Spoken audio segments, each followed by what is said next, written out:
Hey everyone, it's Alexandra here, and today we're looking at Astrology timeline for Love Island Games Season 2. Instead of one big video, I thought it would be fun to do this season catching up with the episodes in real time. So you can expect about one video a week from me. I'm just gonna do in this episode, episodes 1 through 6, which takes us from the beginning all the way until two people have to go home as a couple. And last night we saw, well, when I'm filming this, it was last night, we saw Solène and Mert go home. But will it be Solène and Mert still going home? Who knows? We're gonna find out. We're gonna take it from the top, and I decided to keep, for the first coupling up, the same order of how they won in the challenge. Now, if you're like, well, how did you compute the astrology for the compatibility? I use my Astrology method to figure this out. If you'd like to know about it, I'd be happy to share it with you guys as long as you credit me when you use it. Let's get started. So obviously we have Garby and Chris, who won first place in the challenge. So they got a chance to either couple up with each other or they could couple up with other people. In the astrology timeline, Garby chooses to couple up with Kendall, just like in real life. So that actually checked out. And Chris also decides to couple up with KK, just like the actual show, which is really cool. I love when real life lines up with the compatibility. Yeah, it makes me feel really confident in it, honestly. So yeah, I would keep that the same. Next, we're gonna go second. So we had Andreina and Tyrique in second. They have the choice to either couple up with each other or they could couple up with another person. And so with the options that are left, Andreina and Tyrique had different first choices. So Andrea's first choice was Mert, actually. So I'm putting Andreina with Mert as an OG couple. And for Tyrique, I put him with Lucinda, surprisingly. But that's also based on who's left. And yeah, you can make cases for, once again, you can do compatibility in so many different ways, but this was through my Astrology method. Okay, great. So in third, we had, what's their names? Nicola and Josh. So they were not each other's first choice with what was left. So Nicola couples up with Isaiah, just like the real show.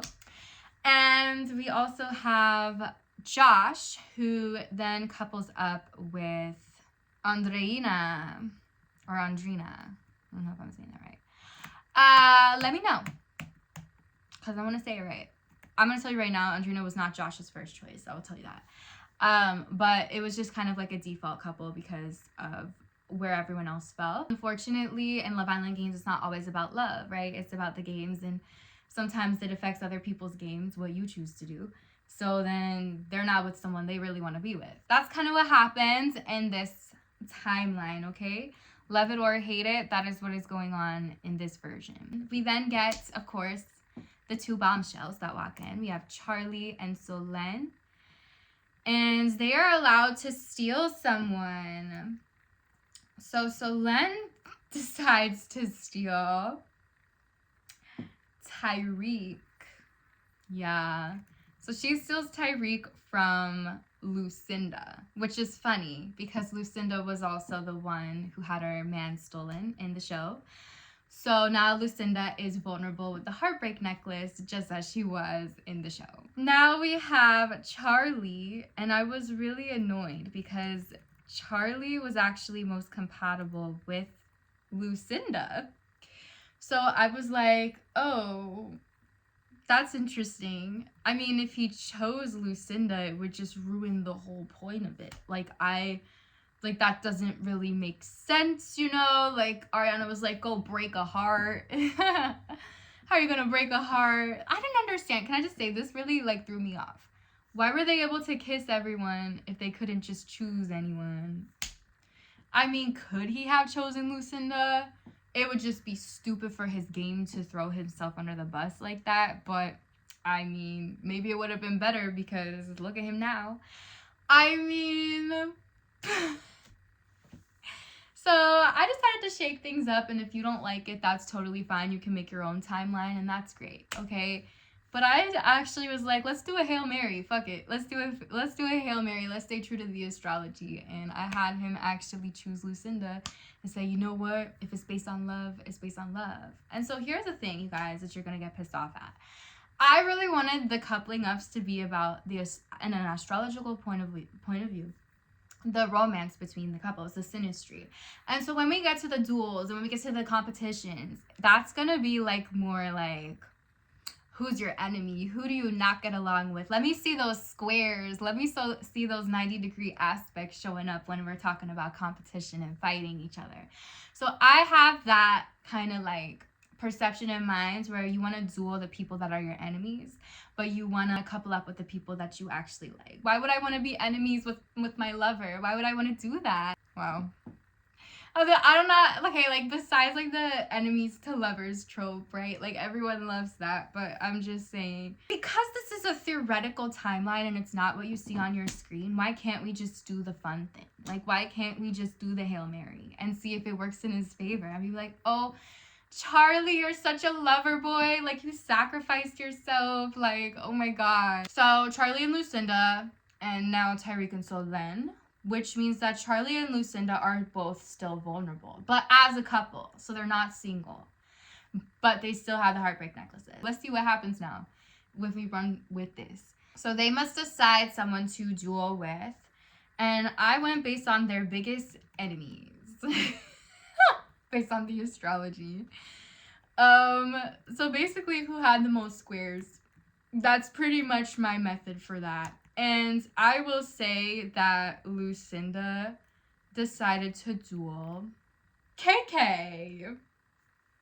Then we also have Charlie, and he decides to duel Mert. So here's what happens, and I based this on who has the stronger birth chart. KK had the stronger birth chart. Charlie wins the duel.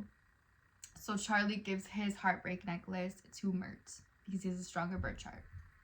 Okay. That's what I'm basing it on. I had to choose something to base it on astrologically. That's what I chose to base on. They didn't actually fight in the show. If they actually fought in the show, I'd base it off of that. But we didn't have that. So we didn't have a Charlie versus Mert. Okay. And then we had KK and Lucinda. We didn't have that in the show either. So I had to base it on birth charts. KK wins. And Lucinda keeps the heartbreak necklace. So now who's vulnerable would be Lucinda and Mert. Okay? Lucinda's single now, too. And she's vulnerable. Charlie and Andreina are now a couple because he won the duel against him. So cute. So Mert is single and vulnerable as well. Now what happens next is Johnny and Justine enter the chat. And they have to couple up with or team up, I guess, with the single people. So Johnny is now teaming up with Lucinda, and Justine is teaming up with Mert. I don't know if they're couples or if they're like just teams right now, if they're not officially a couple till they win. So that's why I'm like, I don't really know. Whatever, doesn't matter. They have to choose a couple to fight. Justine and what's his name, Mert, decide to duel based on who as a couple they don't get along with the most. Justine and Mert are going to fight against Garby and Kendall. Lucinda and Johnny are fighting Josh and Andreina. And Andreina and Josh actually win. Which means now Lucinda keeps the necklace and Lucinda is vulnerable. Justine and Mert duel Garby and Kendall. And Garby and Kendall win.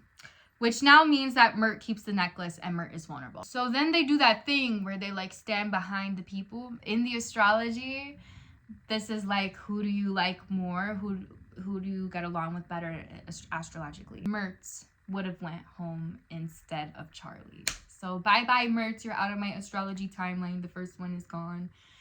The first one gone is Mert, oh Mert. So then Toby comes in. Hello, Toby. Ariana's like, all right, y'all stand in your order that you came in and in the challenge, and then in the order you came in after that. So then Solène and Justine were at the end. Toby could couple up with any girl that he wanted to couple up with. He does end up picking Justine. Okay, so this means Heat 1 and Heat 2 are a little different. For Heat 1, we have Garby and Kendall, Andrea and Charlie, Nicola and Isaiah, KK and Chris. And then in Heat 2, we have Andreina and Josh, Lucinda and Johnny, Solen and Tyrique, Justine and Toby. So we have to do the top 2. So the top 2 from Heat 1, this is based on their birth charts. And as couples, if they have stronger charts than the others. Because this wasn't the exact couples competing against each other, I couldn't base it off the show. I had to do the own astrology because even one couple being different is going to change the dynamics. You just can't predict that. No, it's too much unpredictability. I don't like it. So I had to just take it into my own hands and do the astrology anyway, which is fine. I love doing it. So the top 2 from Heat 1 are Garby and Kendall and KK and Chris. And then from Heat 2, the top 2 were Justine and Toby and Solen and Tyrique. So now we have to look at who the power couple is. And the power couple out of all 4 of those couples is Garby and Kendall. And that is because their birth charts are the strongest out of everyone combined together. So that is why they are the power couple. Garby and Kendall, they have to choose a couple to make vulnerable. So they choose to make vulnerable Chris and KK. So Chris and KK are now vulnerable as well. So now you have to vote on Andrea and Charlie, Nicola and Isaiah, Lucinda and Johnny, Andreina and Josh, and Chris and KK. So obviously we can't like calculate a public vote. That's not going to happen. But what we can do is we can look at the most compatible and look at it and who stays in based on that. So right now I'm going to tell you the most 2 compatible couples, and those couples are Chris and KK and Andrea and Charlie based on astrology. So for the others, now Charlie's safe, which he wasn't in this one. Oh well. I mean, some of you will probably like this timeline because of it, okay? So you're welcome. All right. So anyway, now I have Nicola and Isaiah, Lucinda and Johnny, and Andreina and Josh. I'm going to be honest with you guys. I feel like Lucinda and Johnny are a terrible couple astrologically, and so are Andreina and Josh. Just not really a good match. I don't think either of these are good matches, and 2 out of 3 are just not good couples. So why would they leave that in the hands of America if they knew that they were bad couples? So with that being said, I do think that we would look at the boxes. So we're going to choose the boxes, but here's the fun part. I am going to do a spinny wheel right now, and you guys you're going to see this in real time. This one is for Nicola and Isaiah.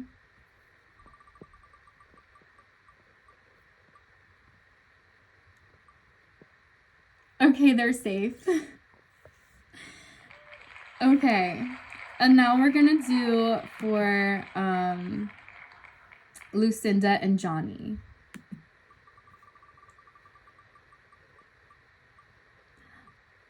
Oh my gosh, they're safe. So that means Andreina and Josh are dumped. Yeah, unfortunately Andreina and Josh do get dumped. So sorry, but it's just because, you know, also like the first 2 were safe. So by process of elimination, Andreina and Josh are dumped. So far we don't have Mert, Andreina, and Josh. We still have Solen, and we still have Charlie though. Mert is gone in both timelines, RIP.